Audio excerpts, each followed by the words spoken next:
Welcome back दोस्तों हमारे YouTube channel पे। There are different kind of questions about listening, how to get band 9, 8.5। समझ में नहीं आता, ऊपर से निकल जाता है, आंसर्स का नहीं पता चलता, स्पेलिंग मिस्टेक्स हैं, there are a lot of question. तो आज हम इसी वीडियो में क्या करेंगे, वन बाय वन हर एक क्वेश्चन का आंसर हम लोग ढूंढने की कोशिश करेंगे। लेकिन शुरू करने से पहले, if you have any kind of inquiry related to study visa, work visa और योर स्पाउस वीजा, और you want to have another kind of information about a SOP and other, so you can send your document at immigrationgaruda@gmail.com। ठीक है, या फिर आप हमारे Instagram channel पर भी हमारे साथ जुड़ सकते हो। Okay, so the very first thing, जब हम लोग बोलते हैं कि स्ट्रेटेजिकली हम लोगों को किस प्रकार से लिसनिंग को हैंडल आउट करना चाहिए so that we can get a desire band score, the very first rule is practice more. ये तो आप लोग सभी को पता है, ये तो करना ही करना है, कोई ऐसा नहीं बोलेगा कि मैजिक ट्रिक दे दो, नो, प्रैक्टिस मोर। इसी के साथ मैं आप लोगों को एक चीज बोलूंगा कि भी practice smartly in a what way, listen very carefully. जब हम लोग बोलते हैं लिसन वेरी केयरफुली, इसका मतलब ये नहीं कि आंख बंद करके ध्यान लगा के मुद्रा में चले जाओ और you have to listen very carefully, no. Listen very carefully means that जब आप लोग प्रैक्टिस करते हो उस समय किन किन चीजों का ध्यान रखना पड़ता है ताकि आप लोग एग्जाम में जब बैठो you don't have to face any kind of a trouble. Now accent, it's very much important, because जो हमारे इंडियन एक्सेंट है, ब्रिटिश एक्सेंट है, अमेरिकन, न्यूजीलैंड, ऑस्ट्रेलियन, ये सारी की सारी, कैनेडियन एक्सेंट, ये सारी की सारी डिफरेंट डिफरेंट होते हैं। जब आप यूट्यूब पे कोई भी वीडियो सर्च करते हो कि भी लिसनिंग हम लोगों ने प्रैक्टिस करनी है, देन क्या करो, एक्सेंट के ऊपर सर्च करो कि भी Canadian accent, Indian accent, UK, British और ऑस्ट्रेलियन और अमेरिकन एक्सेंट सर्च करो। क्योंकि क्या होता है, हमारे पास लिसनिंग में 4 सेक्शन है। चारों सेक्शन में से क्या होता है, कभी फर्स्ट सेक्शन में किसी प्रकार की एक्सेंट आती है, दूसरे में किसी प्रकार की एक्सेंट आती है, तीसरे में किसी प्रकार की एक्सेंट आती है। सो ये एक्सेंट्स का बड़ा रौला पड़ता है। ठीक है, यू कैन से कि भी इसका सच्ची में भाई मजाक की बात नहीं है, कभी कभी तो समझ में नहीं आता कि वो बोल क्या रहे हैं। अगर आप लोगों की एक्सेंट की प्रैक्टिस नहीं होगी तो आप मेरे ख्याल से उतने अच्छे ढंग से कंसंट्रेट नहीं कर पाओगे। सेकेंड थिंग इज दैट, क्या करो, स्पीड थोड़ी सी अपनी बढ़ाओ। जैसे कि हम एग्जाम में जब बैठेंगे ना, तो वहां पे क्या होगा, एंग्जाइटी और स्ट्रेस के चक्कर में हम लोगों को बहुत सारी चीजों को फटाफट करने की कोशिश करनी पड़ती है। वहां पे ऐसा लगता है कि टाइम निकल गया। तो इसीलिए क्या करो, पहले से ही कम से कम 1.2x या फिर 1.5x पे अपनी प्रैक्टिस जारी रखो। And in this practice you can handle out your stress and anxiety when you will be in the exam centre. So this is a very first step, that is क्या करना है, हम लोगों ने प्रैक्टिस करनी है किस चीज की, स्पीच की, एक्सेंट की, स्पीड की। तो ये वेरी फर्स्ट स्टेप है toward achieving a band 9 score in listening. Second step पे जाने से पहले मैं आप लोगों को एक चीज बताना चाहता हूँ, या ये मान लो कि आप लोगों से एक चीज पूछना चाहता हूँ। देखो, जब हम लोग लिसनिंग कर रहे हैं तब क्या होता है, हम लोगों को 3 काम इकट्ठे करने पड़ते हैं। आप लोगों को सुनना है, बिकॉज इट्स लिसनिंग। देन आप लोगों को लिखना है, दैट इज आपके आंसर जो आप लिखते हो। Second, third is reading. Reading में क्या आप लोग क्वेश्चन पढ़ते हो। भाई आप 3 चीजों एक ही साथ कैसे कर सकते हो, 3 चीजें नहीं कभी एक साथ कर सकते। आप सुन नहीं सकते, रीड नहीं कर सकते, लिख नहीं सकते। इसका क्या मतलब हुआ कि हम लोगों को कोई एक आध काम तो पहले करके रखना पड़ेगा। चलो मान लिया कि लिखने में हम लोगों को एमसीक्यू आते हैं, मल्टीपल चॉइस क्वेश्चन आगे वहां पे, या फिर अगर फिल इन द ब्लैंक्स आ भी गए तो उसमें हमने करना क्या है, हम लोगों को सिर्फ और सिर्फ 2 शब्द, 3 शब्द लिखने हैं भाई। नो मोर देन 2 वर्ड्स और नो मोर देन 3 वर्ड्स ही लिखने, लिख लेंगे। लेकिन वहां पर भी क्या होता है, लिखते लिखते एक आधा अगला क्वेश्चन निकल जाता है। समझ में आ रहा है ना। इसका मतलब ये हुआ कि हम लोगों को कोई एक काम तो पहले करके रखना पड़ेगा। भाई हम लोग क्या नहीं कर सकते, हम लोग लिसन वाला काम तो पहले करके रख नहीं सकते, सुनने वाला वो तो आप लोगों का साथ साथ ही चलेगा। That means we can do reading. How, पहला जो सेक्शन है, first, second, third and fourth, we have the 4 sections in listening. जो पहला सेक्शन है उसको भाई स्किप कर दो।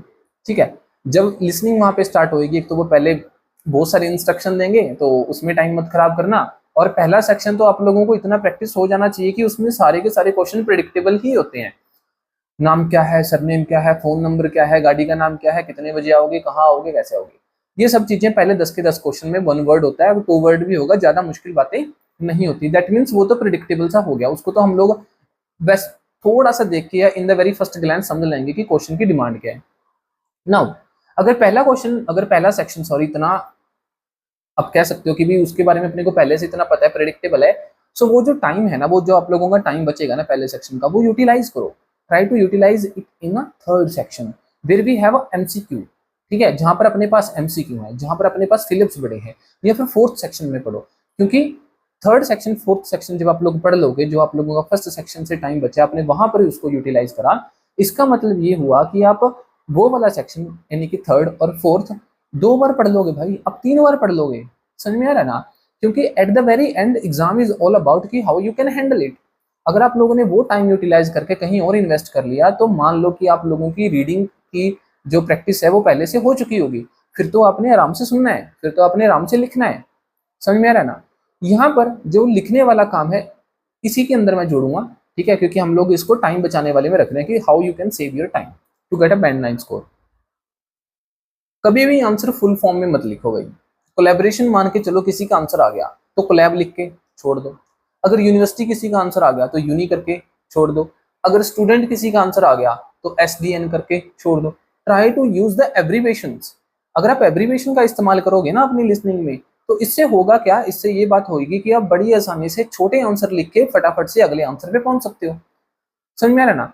So these are the two things which are very important. First of all, save your time from the first section and try to invest in the third or fourth section, where we have a bunch of questions that are MCQ and sometime it becomes a hard for us. Second thing जो हम लोग सोच रहे हैं वो है कि try to use the abbreviation. Full नाम लिखने की कोई जरूरत है नहीं, लास्ट में हमने ट्रांसफर तो करना ही आंसर शीट में, तो वहां पे आपको पूरा का पूरा नाम लिखने की कोई रत्ती भर जरूरत नहीं है। Try to use the abbreviations. So this is the second step. Now it's a third step. Third step में हमने क्या करना है, don't rush. Seriously don't rush. आपको लगा होगा जल्दबाजी तो करनी चाहिए भाई, फटाफट क्वेश्चन पढ़ने चाहिए। इवन कि जो मैंने पहले सेकंड स्टेप में आप लोगों को बोला था ना कि पहला जो सेक्शन है छोड़ के सेकंड और थर्ड में चले जाओ, वहां पर भी जल्दबाजी नहीं करनी है आप लोगों को। जल्दबाजी करोगे कुछ भी समझ में नहीं आना, फटाफट पढ़ के जाओगे उसको आपको पता नहीं कितनी बार पढ़ना पड़ेगा, वो भी समझ में नहीं आना। Don't rush. लिखते समय भी डोंट रश। पेज को ऐसे फटाफट नहीं, ऐसे नहीं करना फटक फटक ऐसे, समझ में रहे ना कि भाई एकदम से इधर चले गए एकदम से उधर चले गए। तो इससे जब आप लोग ना रश करते हो, जब आप जल्दबाजी करने की कोशिश करते हो ना, तो आप अपने माइंड को कंफ्यूज कर रहे हो। भाई माइंड की भी तो वायरिंग है ना, उसका भी जो कुछ कैपेसिटी है, अगर आप उसकी कैपेसिटी के हद से जाके उसको इस्तेमाल करने की कोशिश करोगे बंद हो जाएगा, वो काम नहीं करेगा। जितना ज्यादा आप रश करोगे, जितना आप सोचोगे कि मैंने जल्दी जल्दी कंप्लीट काम करना है, उतनी जल्दी आप नहीं कर पाओगे। जल्दबाजी में क्या करोगे, आप एक ही क्वेश्चन के 3-3 आंसर लिखोगे। 4-4 आंसर भी लिख लेते हैं बच्चे एक ही क्वेश्चन के, क्योंकि उनको लगता है कि भाई जल्दबाजी में कोई बात नहीं, हम लोग निपटा देंगे काम। हालांकि वो कॉन्शियसली ऐसा नहीं करना चाहते, वो एंग्जाइटी और स्ट्रेस की वजह से करते हैं बच्चे, ठीक है, रश करते हैं। बट आपको हैंडल आउट करना है भाई, एग्जाम में स्ट्रेस और एंग्जाइटी हैंडल आउट करना ही सबसे बड़ी बात है। आप लोगों की स्ट्रेटेजीज, आप लोगों की टिप्स, सबसे बड़ी बात तो है कि भाई रश नहीं करना, आराम से इत्मीनान से कंसंट्रेट होके दूसरों की इन द सेंस की जो एग्जाम में चल रहा है ध्यान से सुनो और फिर उसके बाद आंसर लगाओ। क्यों? क्योंकि वो क्या करेंगे, आप मल्टीपल चॉइस क्वेश्चन कर रहे हो, वो क्वेश्चन के बारे में बोल देंगे, ठीक है, वो ए ऑप्शन के बारे में बोल देंगे, फिर बोलेंगे नहीं but this that oh my God, ऐसा कुछ करके वो क्या करेंगे, उस चीज को कैंसिल आउट करके बी और सी आंसर लगा देंगे, या फिर बाई चांस डी भी लगा सकते हैं, या क्या आपका बाद में बी और सी भी कैंसिल आउट करके एक आंसर लगा दें। सो दैट मीन्स क्या हुआ कि अगर आप रश करते हो तो आप लोगों को वो चीजें, जो कंपैरिजन वो लोग करते हैं, जो बातें आपस में बोलते हैं, वो समझ में नहीं आएंगी। रश मत करो, कंसंट्रेट होकर उसको सुनो और रीड आउट तो आप पहले से करके रख ही रहे हो, क्वेश्चन तो आप लोगों ने पहले से पढ़ ही रखे हैं। समझ में है ना? So this is very much important thing guys कि डोंट रश।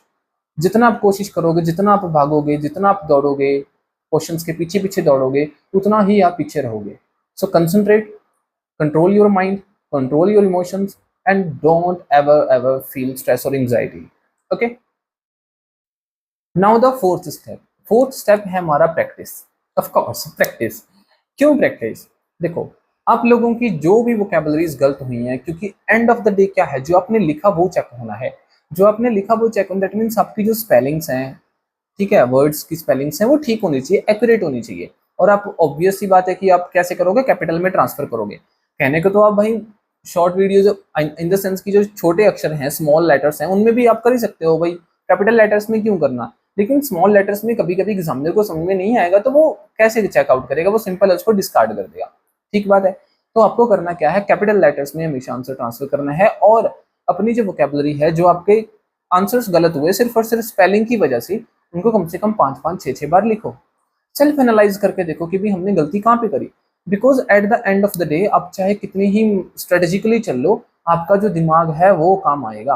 आप जो खुद अपने साथ आप खुद को पुश करोगे ना कि भी हाँ I can do that, I can achieve 8 band score. और मेरी बात सुन लो भाई, जिसके भी ना 7 बैंड आते हैं ना लिसनिंग में, खुश मत हो, because 7 band is not a big deal in a listening. At least you should score 8 bands in a listening, because this is the only section, or you can say the only module in the whole throughout of a IELTS reading में से, listening में से, सभी जगह में से listening ही सबसे ज्यादा आसान है। अगर आप यहाँ पर भी 7.5 कम से कम या 8 बैंड के लिए नहीं जा रहे हो तो भाई आप बेवकूफ हो।